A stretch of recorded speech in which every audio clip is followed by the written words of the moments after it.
Okay, welcome back to Classic Era Football. Hopefully the nothing else will go wrong, but we are doing the 80, sorry, yeah, the 81 Cincinnati Bengals visiting the 79 Houston Oilers. Let's get to the game. Oilers will be kicking off to the Bengals. Hopefully the comments will work if anybody joins. And you'll be able to see them on the replay, but we will see how it goes. Out comes the Bengals leader, Ken Anderson, MVP of 1981, and probably the best quarterback not in the Hall of Fame.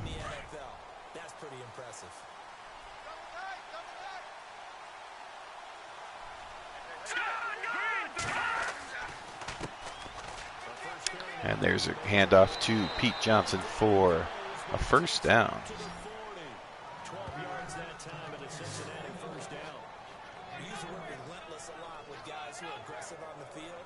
In this case, it really fits, doesn't it? It's about his ability to break tackles, and his feet never stop moving.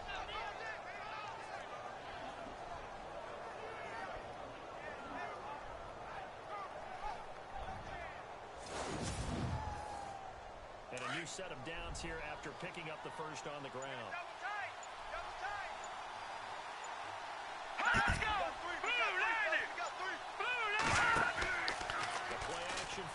Okay, now play action. Anderson rolls out. He's going to run for it, and he will slide after a pickup of 9 yards. It's a 9-yard pickup on the play, and that'll make it second and short. Ken Anderson, one of the more mobile quarterbacks.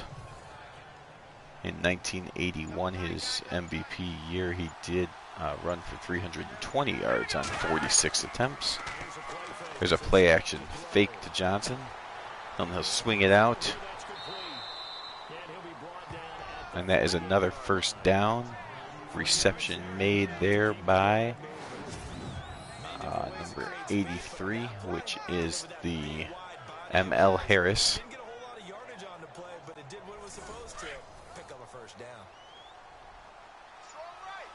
And now on 1st and 10 from just across midfield on the Houston side of the field. Play action pass. Ken Anderson rolls out, and he's going to tuck it and run again, and he will slide forward for another few yards.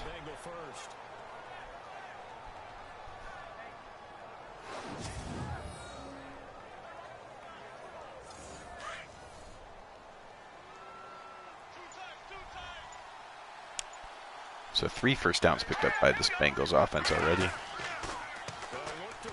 Oh, look out. Down goes Anderson, sacked by Ted Washington, the outside linebacker of the Houston Oilers. So I'm glad to see the comments are working, not just when I send it to myself, but for you as well.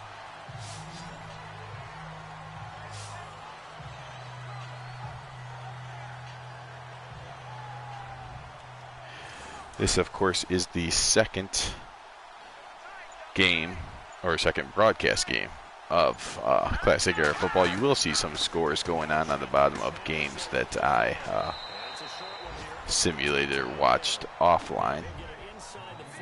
There's one such game as the Canadian All-Star team is hosting the 1972 Miami Dolphins. M.L. Harris has a couple receptions already in this one.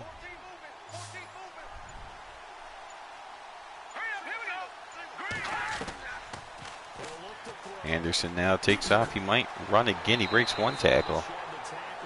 Well, he is one of the more likely to run quarterbacks in Classic Era. However, Madden always seems to take that extreme. Oh my gosh. Well, I'm not going to restart it, but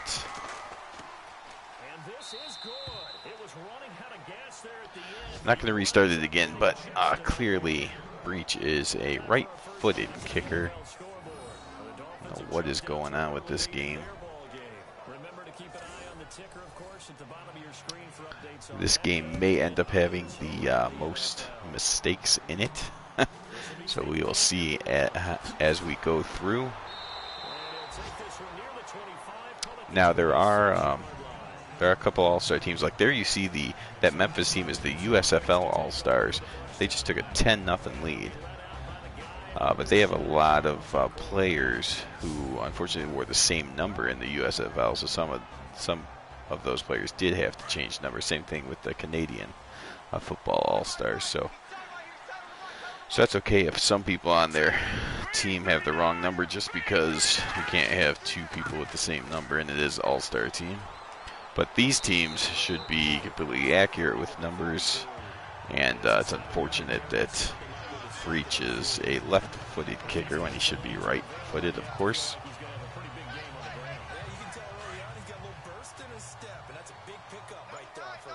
Ryan, hopefully you're having a good day today and relax with a little classic era football. Pastorini now, he'll roll to the right. It looks like he's going to tuck it and run. What kind of runner was Pastorini? He was not one at all. So hopefully this does not continue with stupid Madden. Archie Manning and Fran Tarkenton, who are both mobile but more scramblers that scramble to look for a... Well, Archie Manning's not that mobile, but Fran certainly is. But they mostly move around to get themselves a good pass, and they did a good job of that. But here, Anderson and Pastorini. Anderson will run. He ran for 320 yards, but Pastorini had 23 yards total running on 15 attempts. So that's only one a game.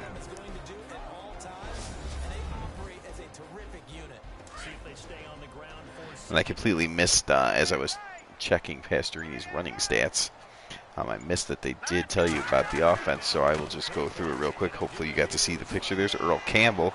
He gets across the 50 down to the 45-yard line, up to 20 yards carrying already. But for the Oilers, quarterback Dan Pastorini. Running back is Earl Campbell. Fullback Tim Wilson. They have receivers Ken Burrow and Billy Johnson. Then they also have Rich Castor, who is a tight end and a receiver. For the most part, he'll be playing tight end here in Classic Era football, just because otherwise the Oilers will be short tight ends if I put him as receiver. There's Pastorini, takes off again, so he's already over his quota for the game. And then the other tight end is Micah Barber. Offensive line, Leon Gray, Conway Heyman, Carl Mock, Ed Fisher, and Morris Towns. Offense ready for a 2nd and 1.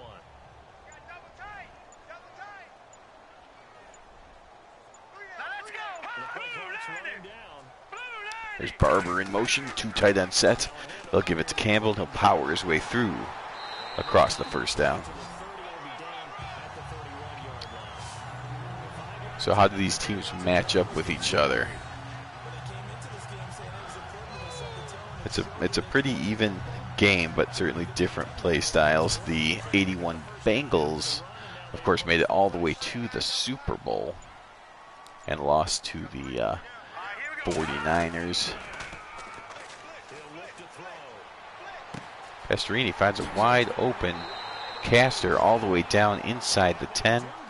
And Castor, he's big enough to be a tight end, and that's why they kept him tight end, but he's fast enough to be a receiver, so he will definitely cause problems in this league as the classical era.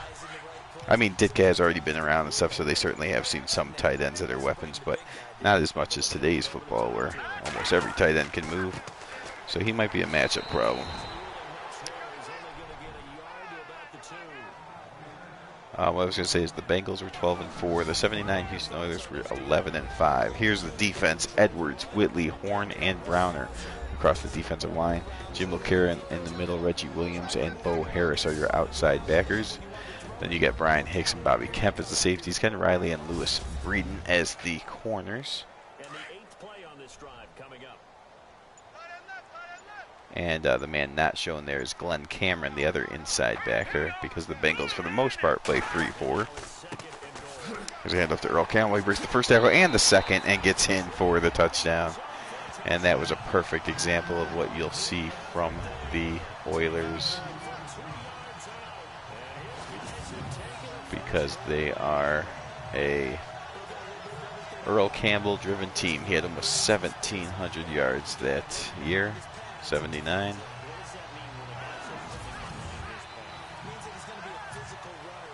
And he comes through with a touchdown here.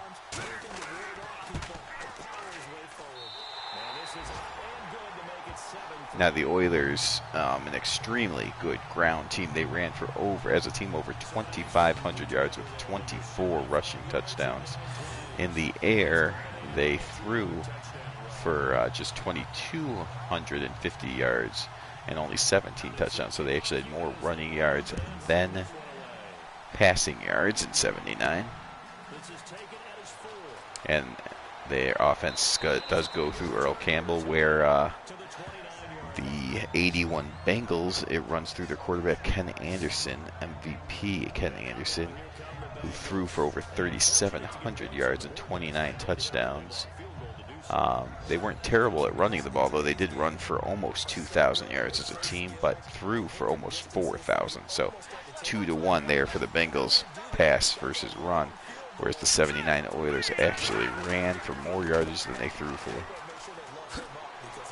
There's a handoff to Big Pete Johnson, and he gets up to the 37-yard line, 21 yards now in just 2 carries.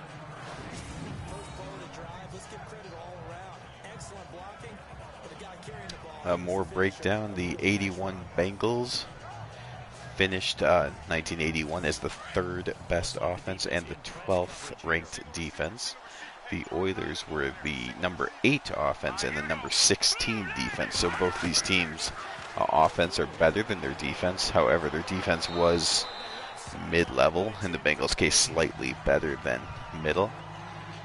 So it's not like they have terrible defenses. It's basically average defenses.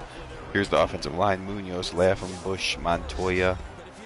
There's Pete Johnson and Charles Alexander, the backs. Collinsworth and Curtis, the wide receivers.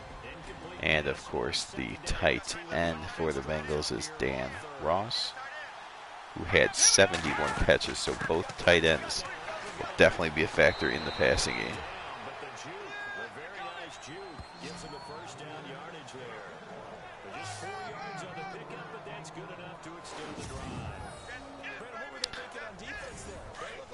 Now, Rich Castor, I want to clarify. Rich Castor was not a huge pass-catching threat. Well, I guess he was a threat, but as you saw, the Oilers ran the ball so much more than they threw it that he only ended up with about 20. I think he had 18 catches in 79. Split between. Here's the defense real quick: Doris, Culp, and Bethea in on the line. Brazil, Stringer, Bingham, and Washington are your linebackers. Safeties are Reinfeldt and Perry. Alexander and Stemrick are your corners. What I was saying is Pastorini just threw for just over 2,000 yards, 2,090 yards. So he just didn't complete a bunch of passes. In fact, he averaged in just, he played 15 of the 16 games and averaged about 11 completions per game. So just not that many throws to go around. There's Anderson taking off again. Oh, makes a nice move there and turns it into a pretty big gain. Ken Anderson has already run for 38 yards.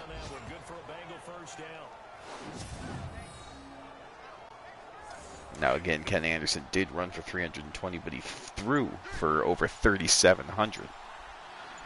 So you got to expect him to start using his arm more to move the ball. On the other hand, I could see why he's always running, because this Oiler defense is getting after him today. Ted Washington, another half a sack to go with his earlier sack. Play action pass, nobody bites.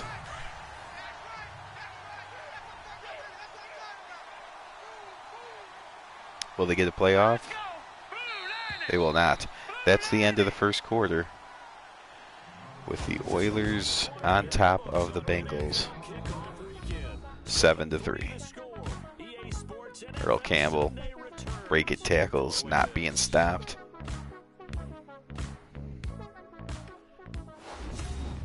Well, at the very least, Ryan, you got to see one of the greatest running backs of all time already power his way into the end zone.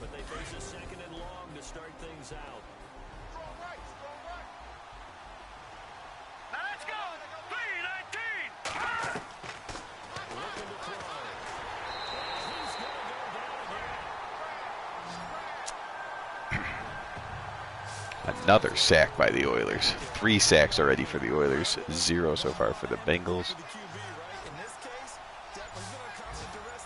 And now Ken Anderson's looking at a 3rd and 26, and he might just hand off so he doesn't die.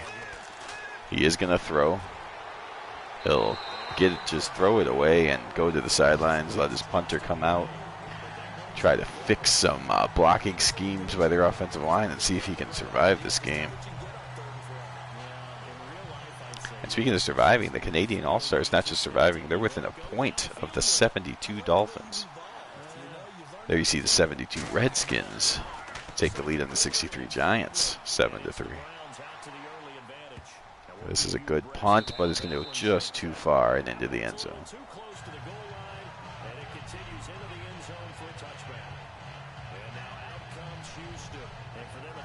There's Earl Campbell, 5 carries already, averaging over 5 yards a carry, and he does have that 1 touchdown that he worked for.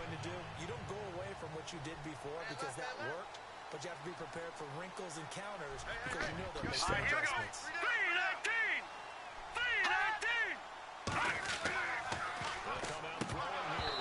Quick throw, but not held on to, and you see Pastorini is 1 of 2. So far the Oilers have run their game plan. They've, even though it's Madden 18, they have looked like the 79 Oilers, which I do get some satisfaction out of.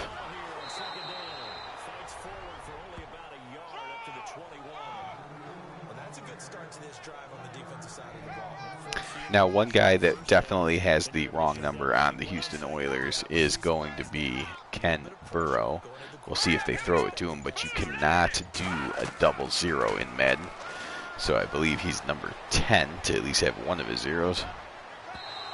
And Pastorini just throws that one away, but he couldn't throw it away to the sideline. He just throws it away in the middle of the field, which is much more dangerous. That's not always a function of the strength of the arm of the quarterback, is it? Sometimes it's just too much pressure. Now Pastorini is one of those quarterbacks in classic era who threw more interceptions than touchdowns. So as far as quarterback matchup, if that's what you're concerned with, there's no contest in Ken Anderson versus Dan Pastorini. On the other hand, you have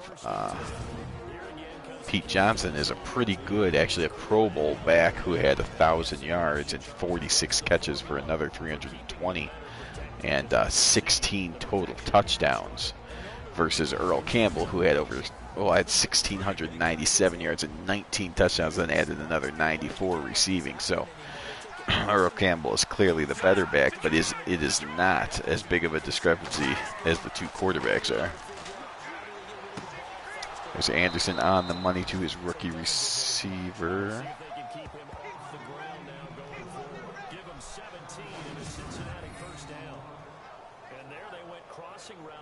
The zone defense. What do you think of that?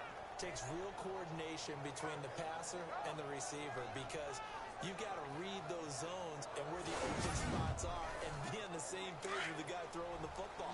Because sometimes you're throwing it in front of the zone, sometimes you're throwing it between the zones, sometimes the receiver's going to just kind of find a spot and then just sit down and present himself to the quarterback and Handoff, and he cannot break the tackle, but he does get out to the 45-yard line. By the way, that throw from Anderson, that guy did look too big to be a receiver. If you thought that as well, you were right. That was Ross. For some reason, I thought it was Collinsworth, but Collinsworth is not that big. I mean, he's tall, but he's not big. Ross is a big man, and that's who caught the earlier pass. There's a handoff to Alexander. Alexander also a pretty solid back. Not the runner Pete Johnson is necessarily, but a good complement to him. The Bengals will complement their running back, whereas the Oilers just want Campbell to carry it as much as possible. No need to go to other backs.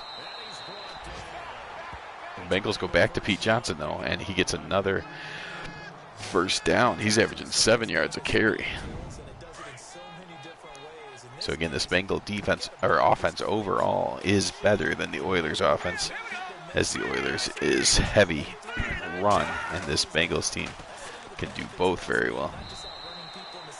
Now they can't run as well as the Oilers, but they can pass better than most teams in classic era football, and they can run almost as good as most of them.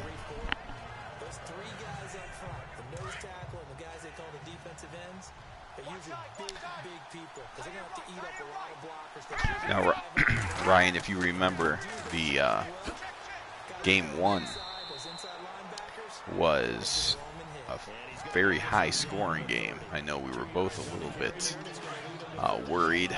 Vinny has chimed in and said, "Don't worry about it," because of the fact, and you know, if you look back in history, 60s and 70s certainly did produce some high-scoring games. So, not too concerning, but. I know we were a little bit concerned because it was just the first game. You can't judge a league off of one game, obviously. But here, it's nice to see a nice defensive battle. We're already almost halfway through the second quarter. It's 7-3. So I believe we'll have a lower scoring game, although both these offenses are capable of putting up points. There's that's Alexander getting a carry, his second carry.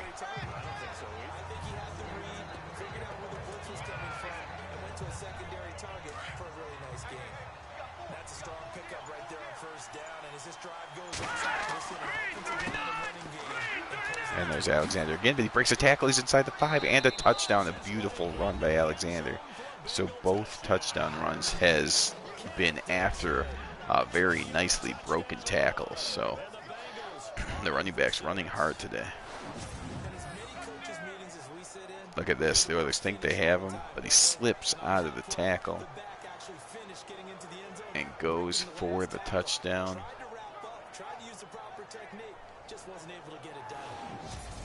Curly Culp unable to bring him down.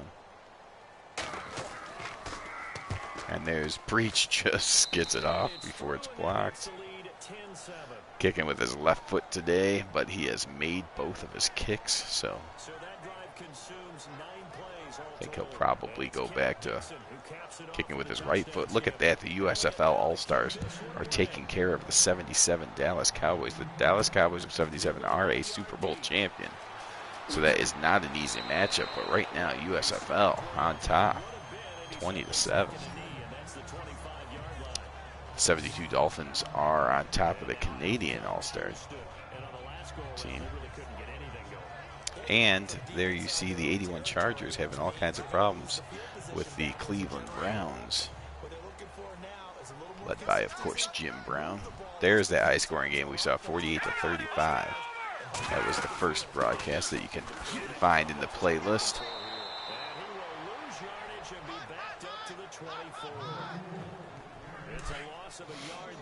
At this point, Earl Campbell's actually getting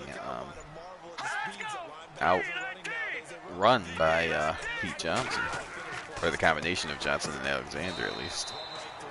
And there's Pastorini completing his second pass. Remember, if he plays to his 1979 self, he aims to complete only about, well, not, I guess he wants to complete every pass, but he only throws about 21 or 21 and a half, I guess, attempts per game. So they definitely like to control the clock and run the ball. And I would too if I had Earl Campbell and Leon Gray as my left tackle. Oh my goodness, here come the Bengals with an all-out blitz from the right side of the defense, and they get home.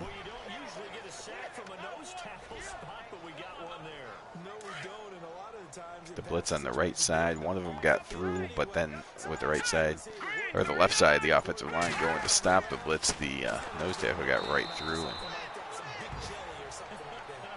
double sack.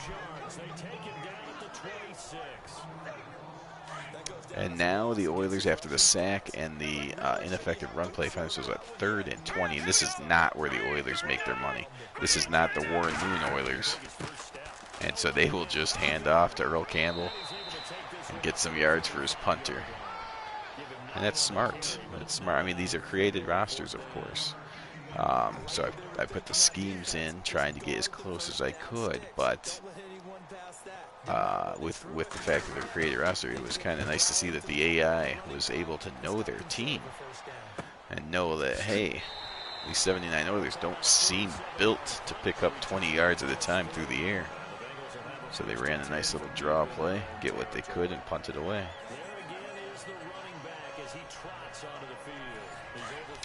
So now it's Pete Johnson's turn. And the better Pete Johnson runs, the better it is for this Bengal team, because Anderson is one of the best quarterbacks in this league. And again, it is the rankings are to indicate what they did in the year. So not only is Anderson a great quarterback, who I believe should be a Hall of Famer, but he was also the MVP in '81, so this is about as good as he plays. We saw Fran Tarkin, and he's still good in '76, but you know, he's 36 years old and can't do some of the things he did earlier physically. So as far as the ratings are concerned, this 81 Ken Anderson is rated higher than a 76. Fran Tarkinen by a little.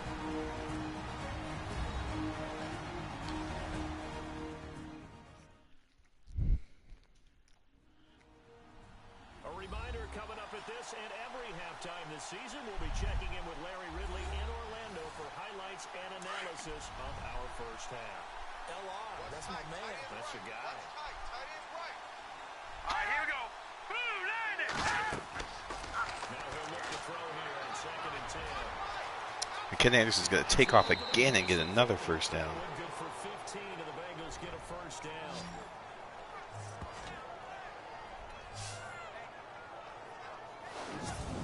So between the running of Johnson and Alexander, and then Anderson scrambling a ton. I mean, he's on pace to scramble 10 times today if he keeps going at it. The Bengals are outpacing the Oilers on the ground.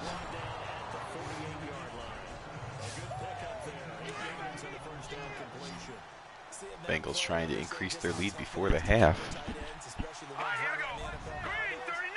It's a little bit annoying that the abbreviation for Houston is HUS, but that's of course because the Houston Texans are in the league, so they can't give them the HOU because the Houston Texans, of course, as far as Madden is concerned, were in there first. I had to move. This was the Baltimore Ravens, who I had to move to Houston to get the Houston Oilers. Ken Anderson now from the shotgun. He spins around before delivering it, but he does deliver it on the money, on time.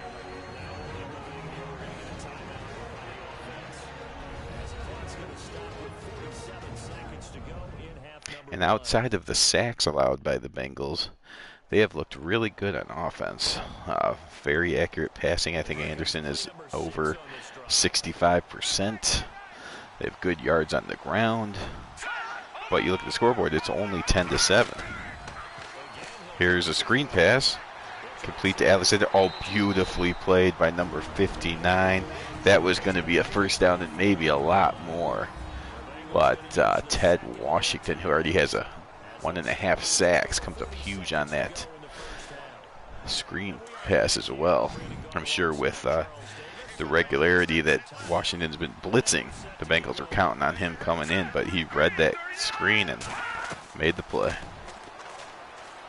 Anderson now rolls out. He's just going to tuck it and run, and he'll get another first down. Ken Anderson has run 6 times for 63 yards, and the Oilers are going to need to put some spies out there, as Anderson has decided he's going to use his legs to win this game. Anderson tucks it again and runs 20-15. He's all the way down to the 11-yard line, and that will cause the Bengals to use their last timeout.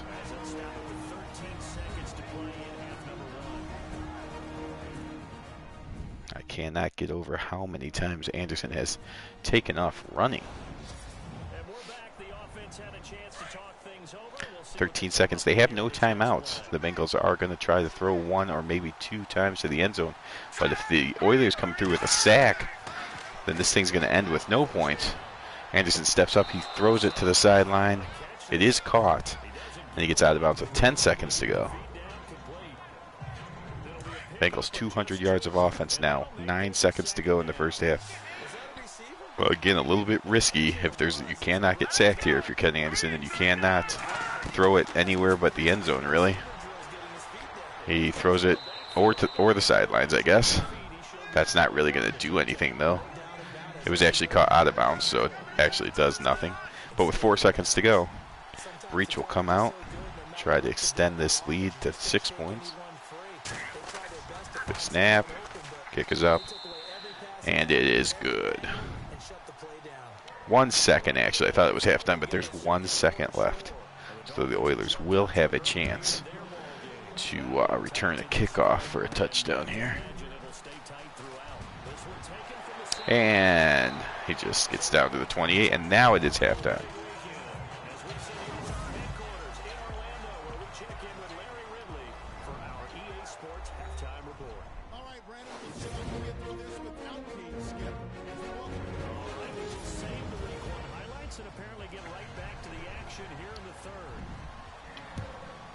So the Bengals will kick off. It was important for Ken Anderson to get some points there, as they knew they were giving it to the Oilers to start the second half. Total yards, Bengals are dominating in that department, but it's a 1-score game.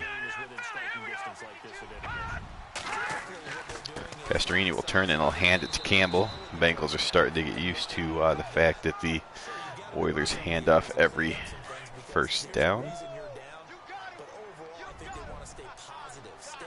Pastorini now from the shotgun.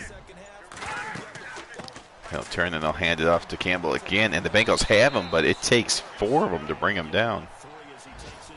Only a gain of 2, though. And look at the 77 Cowboys are coming back. They're within 3 now of the USFL All-Stars. 3rd and 7. Pastrini's going to have to throw. He's got good protection, and he throws it, and it's dropped. There was a lot of traffic, but I thought it was catchable, but unfortunately Mike Renfro does not come up with it.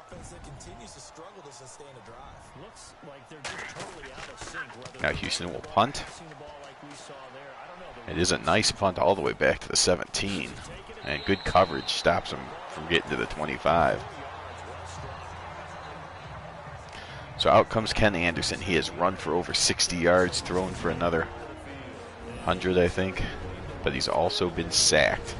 There's one of them. There's another. So he's mostly slid on the scramble, so he's been smart about that. But he has taken some shots in the pocket.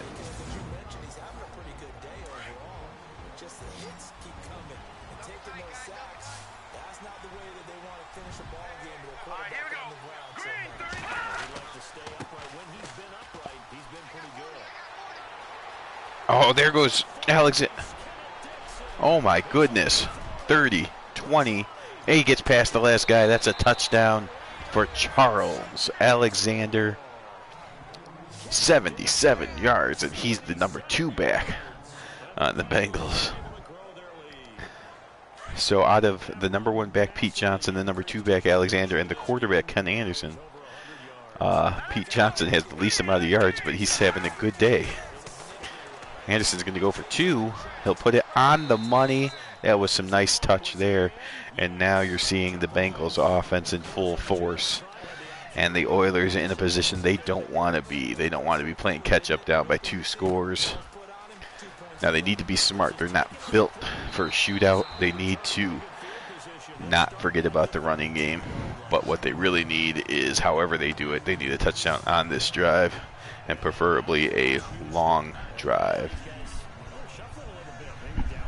Now you'll have to use your imagination to read that as 00 for Kendra. What are you seeing? What are you getting?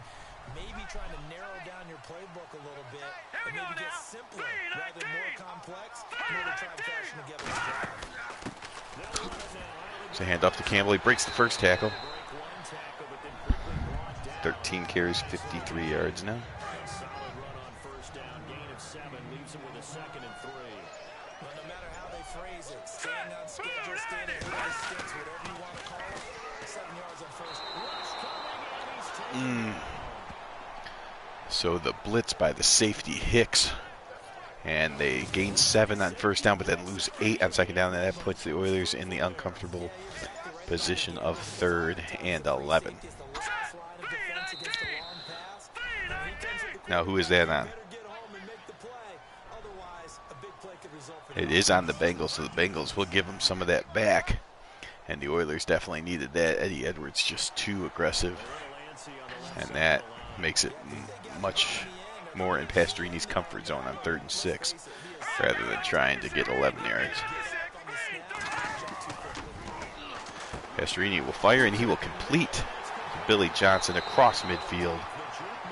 Pastorini now 3 of 6 for 49 yards. That's Johnson's first catch of the season, of course, as this is his first game.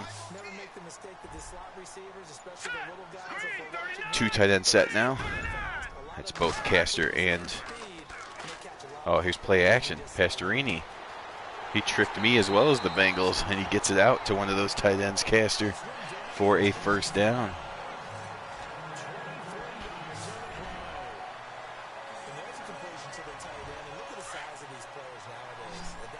And the Oilers should be running perhaps more 2 tight end sets than other teams in. Oh boy. Oh no. They were on a bit of a drive, and it all comes to a crashing halt when LeClaire knocks down and forces the fumble of Pastorini. Boom. Recovered by the Bengals, as Pastorini was the only one around. Takes a shot, and then just has no idea that the ball's that close to him. That was actually Bo Harris that caused the fumble, and LeClaire that recovered it. It's a handoff to Pete Johnson now. And if Johnson gets 4 more yards, the Bengals will have 3 different players with over 50 yards rushing today. Anderson drops back, and he's going to take off running. Oh, but this time Culp says and then he shoots the basketball. They're going to count that as a sack. He got him behind the line. Curly Culp, nose tackle. So he got rid of his block. They don't show the rest of the replay, but he got rid of his block and took out Anderson before he gets across the line. Anderson drops back, takes a step back. He's going to take off and run again, and he gets all the way up to midfield. So nobody gets in his way this time. Ken Anderson's up to 93 yards.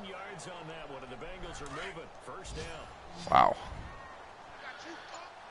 The Oilers have got to call a quarterback spy here.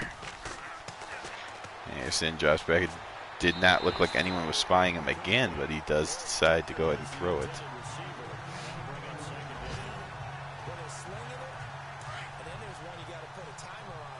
Ooh, in the USFL, puts it back to a 10-point lead on the 77 Cowboys. Wow, the Browns all over the 81 Chargers. There's a fake by Anderson, then he rolls out, and now he slings it all the way into the end zone, and it drops to the ground, incomplete.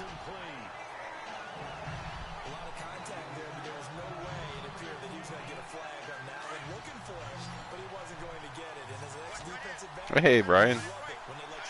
Yeah, it's the Bengals have actually outrushed the Oilers so far, mostly because of this. Ken Anderson takes off again. I think he's over 100 now. He's at 100 yards running. Ken Anderson. Mobile quarterback, but he's kind of ridiculous today. The Oilers refuse to call quarterback spy plays.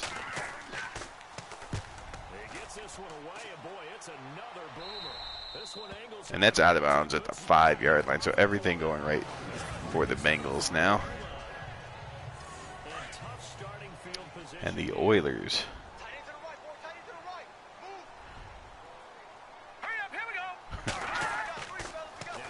play action pass. Pastorini.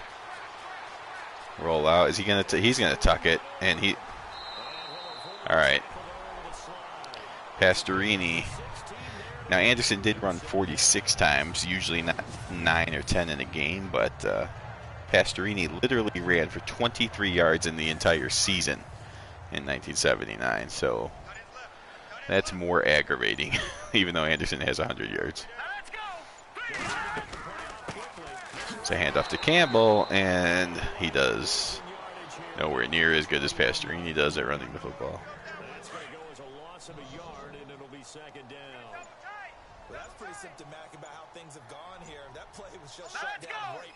Of course, it would make sense that everyone's expecting Campbell to run where nobody would expect Pastorini to run. He tucks it again. Wow, this is ridiculous. It's ridiculous that there's that much open space, and after they run it a couple times, nobody decides to have somebody looking at the quarterback. Everyone turns their back and runs, and then if he can get past the one defensive end, both quarterbacks are just running for way too many yards. Here's Earl Campbell, though. Brian, if you want to see some classic Earl Campbell, when the Oilers scored their first touchdown back in the first quarter, it was a pretty powerful run. Not huge yardage or anything, but just the Bengals couldn't bring him down. It was pretty cool. But since then, it's been all Bengals.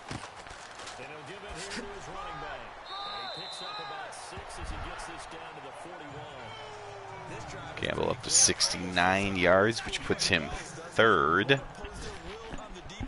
in today's game, behind the quarterback and second running back of the Bengals. And there, the Bengals are all over that play.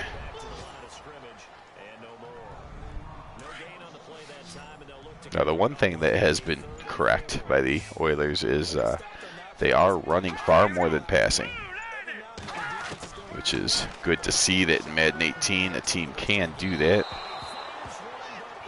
Pastorini now 4 of 8. But the Oilers will have to punt again.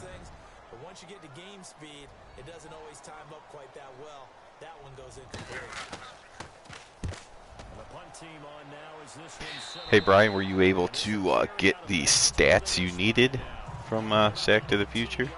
Or are you kind of doing that now as your multitask? Oh my goodness, the 72 Dolphins have opened it up on the Canadian Football League All-Stars.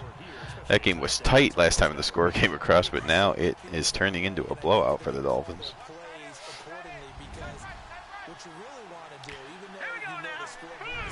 Anderson now will hand it off to Pete Johnson, who breaks one tackle, and he's up to 50 yards, which is good enough for third on the Bengals in rushing yards.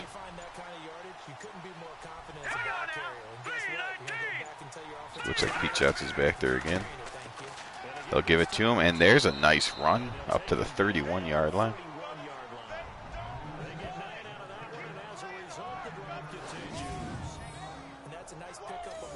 Oh, wow, so you are really going all out.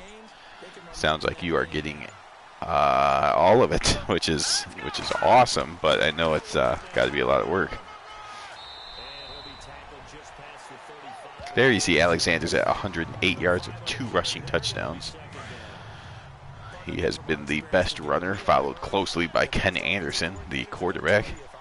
And then Campbell is the 3rd best running back on the field today.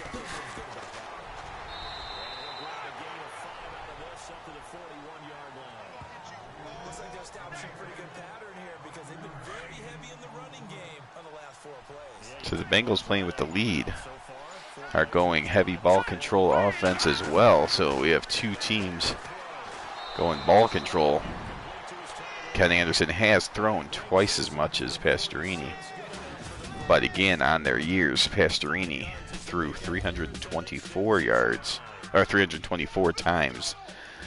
And Ken Anderson, of course, threw 479 times. Ken Anderson had 300 completions. Pastorini had 324 attempts.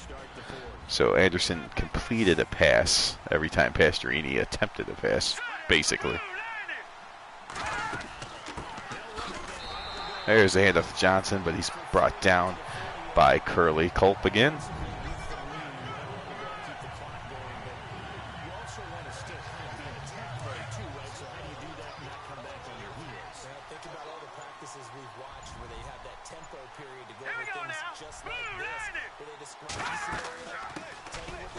There's a handoff and another first down. 81 yards now for Johnson. Wow, there's a real possibility the Bengals could have 3 different 100-yard rushers in this game. The Bengals offense is fantastic. Number 3 rated offense in 1981. That's as far as points go. In yardage, I think they may have been even higher than number 3. Actually lost that.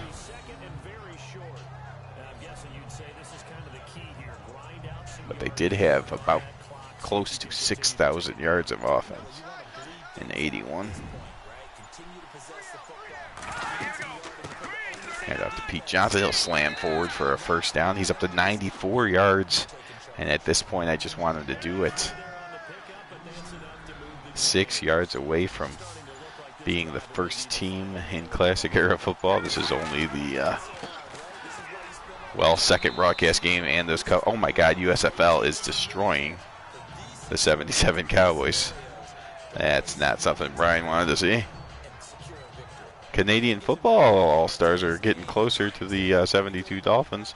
But of course, Madden make sure there's no spoilers at all as they put the records on there. And since we're in week 1, I guess you guys know who won, regardless what the scores say.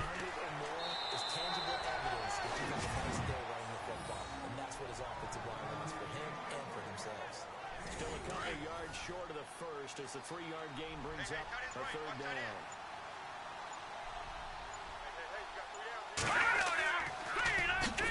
Ooh.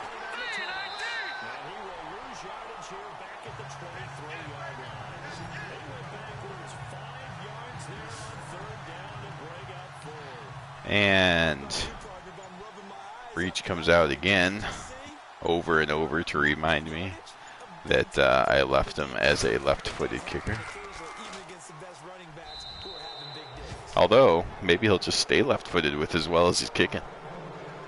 I'm joking, of course.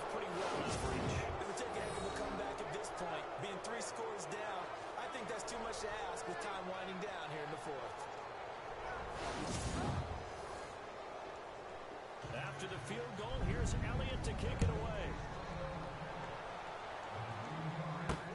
This is fielded at the goal line. So we're in the 4th quarter. The Oilers, Pastorini is not comfortable throwing many times a game, but they need 3 scores in 10 minutes. I think they're going to have to see what he's got as a throwing quarterback.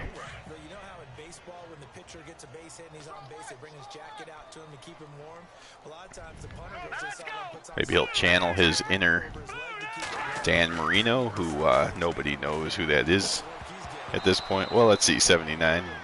No, I guess they might know he's a high school hotshot or something at this point in time. Yes, things started out poorly in this game, and to be frank, they just really haven't gotten much better.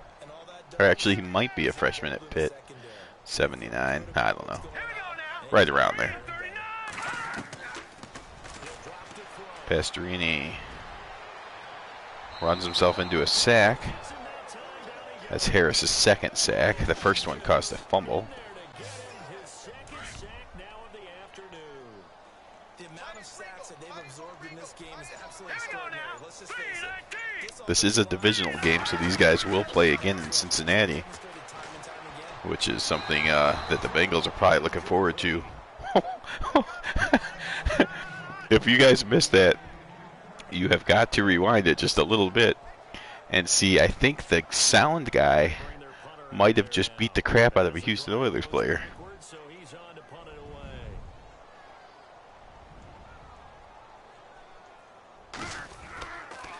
away. Oilers will punt. The bronze leg as he gets this one away. A good kick, 49 yards, just 3 on the return. And possession will switch hands, 1st and 10. All right. Bengals will come out in the shotgun, of course, up by 3 scores with 9 minutes to go. Oh, but they do hand off. So Alexander.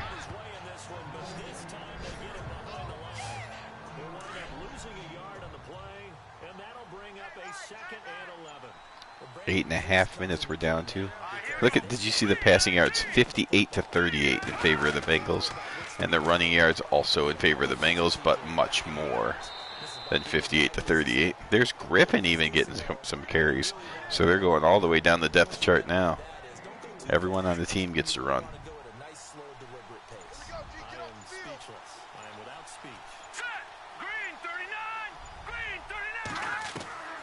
Anderson's going to throw now on 3rd and 7, or, yeah, he will throw it.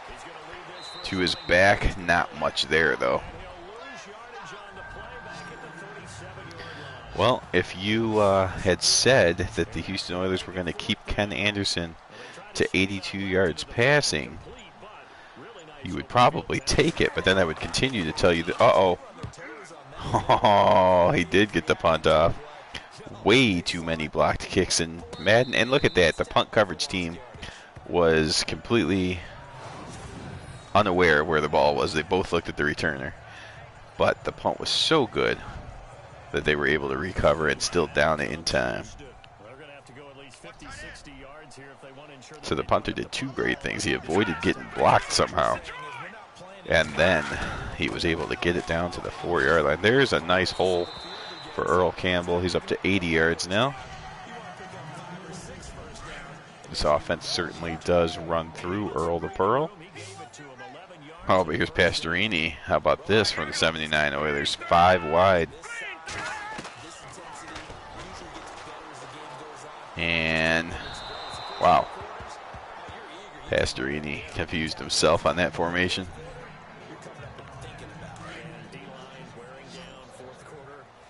4 completions for Pastorini. We'll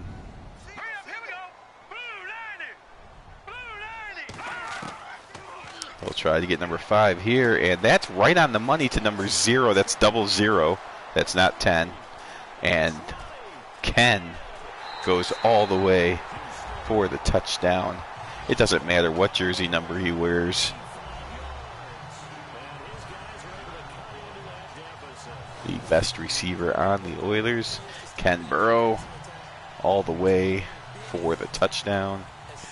And with 6 minutes to go, I think they'll still kick it deep, but we might see an onside kick here.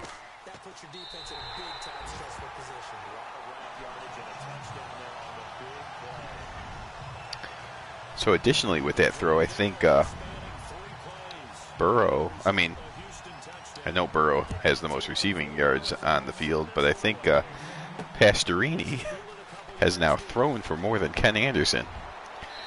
And then Ken Anderson has run for more than Earl Campbell. So exactly what we expected to get out of this one.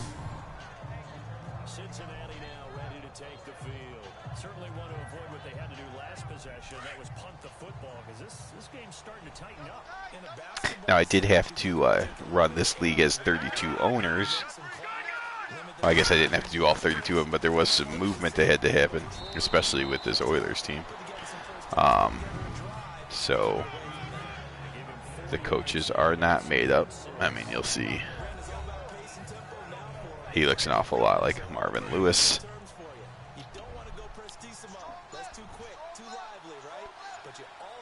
And Bum Phillips, of course, is, at least for his goals, has decided, oh my goodness, that's Pete Johnson now. Pete Johnson wants a big one. A huge run, up to 158 yards, so he takes over as the #1 back on the field. The Bengals do have 3 100-yard rushers. 368 yards on the ground for the Bengals. Wow.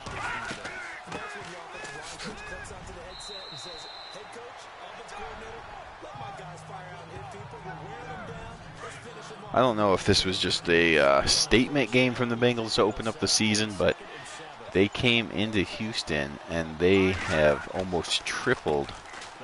I think they have tripled what the Oilers have put on the ground. And look at that. Nobody can tackle him. My goodness. That was an amazing run. He just kept going and going. Archie Griffin. He did start 2 games in 81, but that was an incredible run. So they have almost 400 yards on the ground from 3 different backs and a quarterback.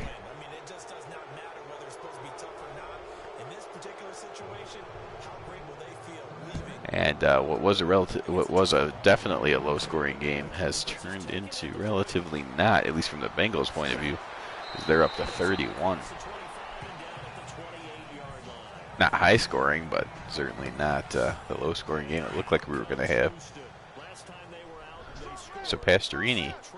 So the Bengals are going crazy on the ground, and the Oilers are going to have to go crazy through the air.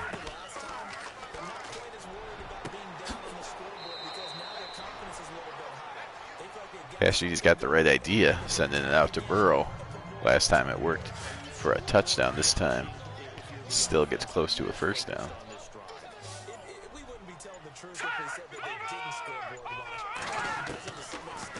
Pastorini's going to throw again, and that's into too much traffic.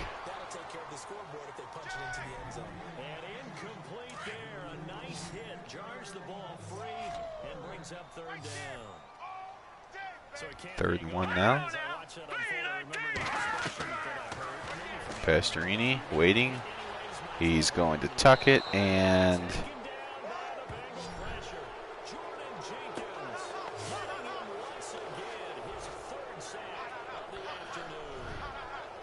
yeah, that is true.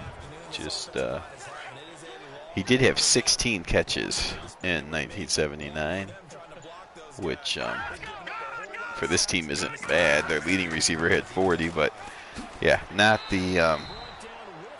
exactly Roger Craig or Marcus Allen or anything like that as far as hands are concerned.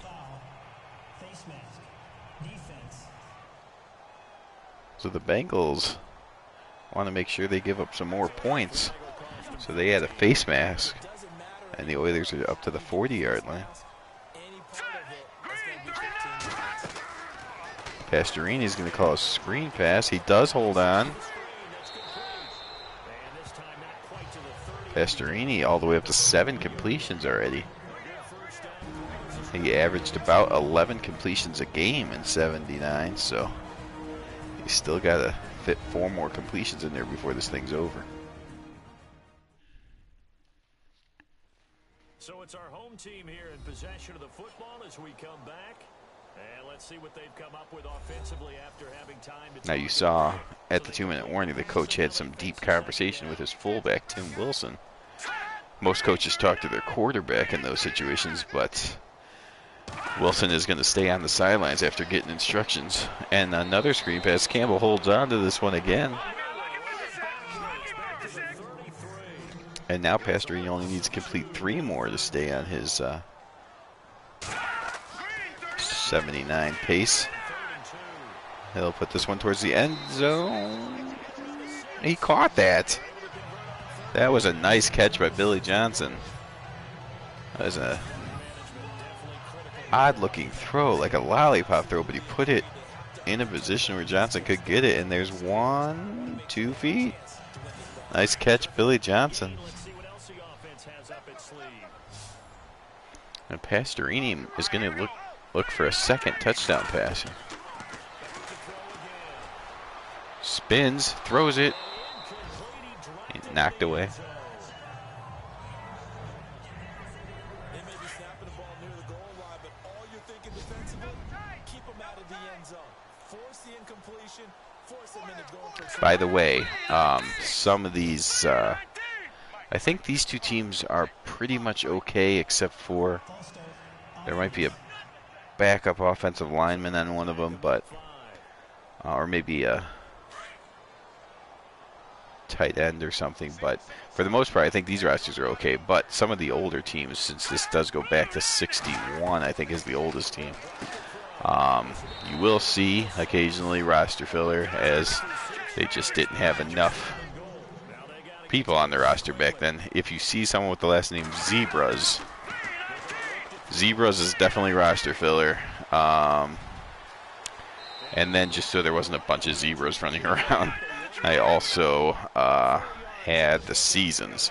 So if you see someone, although there is a couple of players, I realized after that there is at least one guy whose actual name is Winters. But there's other Winters or Summers or Springs. Wow, Pastoriti could have ran that one in, but instead he threw it into the ground. That was interesting. Oh, I have told you Pastorini's now the scrambling back, but still very odd on 4th down that he could have went for the pylon and got there, and instead he just threw it into the ground.